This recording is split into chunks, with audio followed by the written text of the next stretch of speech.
Ouais, Blazor c'est bien, mais en fait c'est pas assez dynamique. Non, non, vous ne rêvez pas, c'est bien une phrase que j'ai un jour entendue à propos de Blazor. Vous vous demandez peut-être, mais comment est-ce qu'on peut dire une phrase pareille alors que Blazor permet de faire du code C# dynamique qui remplace le code JavaScript? Eh bien en fait je vais vous expliquer ce qui s'est passé.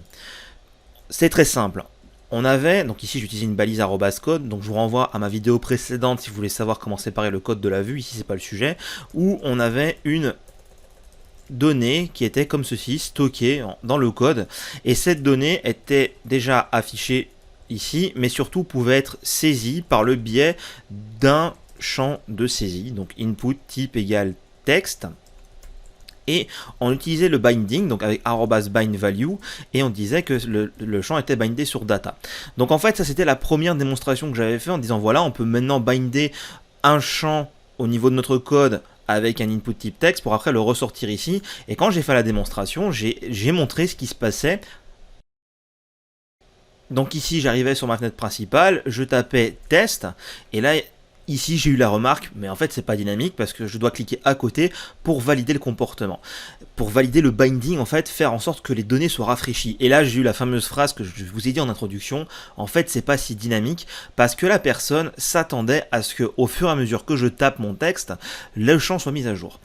Pourquoi ce n'est pas le cas? Eh bien tout simplement parce qu'on va garder Blazor garde le comportement par défaut d'un champ de formulaire qui est que lorsqu'on va mettre à jour la valeur, le value d'un champ de type texte par exemple ou d'un tout autre champ de saisie, cela se fera lorsqu'on va quitter le champ, donc sur l'événement onChange et non pas sur un événement où est-ce que je tape sur une touche.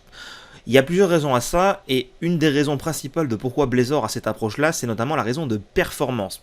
Pour la simple et bonne raison que quand vous allez faire un binding avec une donnée, si à chaque fois que vous tapez une touche, ça va mettre à jour le champ, ça veut dire que ça va faire un aller-retour avec le code C#.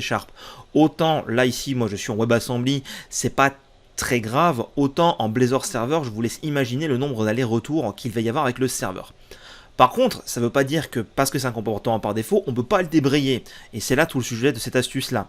En fait, le @bindValue, comme on le voit ici, peut être suivi d'un deux points qui va me permettre de spécifier quelque chose de particulier, notamment l'event, donc l'event qui permet de définir à quel événement je dois rattacher le rafraîchissement du binding.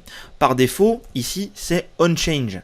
Et je vous invite à vous rendre sur le site du W3C pour aller voir tous les événements tous les événements, pas JavaScript, mais les événements HTML qu'on va avoir sur un élément du DOM. Donc par défaut c'est onChange, et nous ce qu'on va faire c'est qu'on va le changer sur le onInput pour dire dès lors qu'une touche est entrée, eh bien met à jour le binding.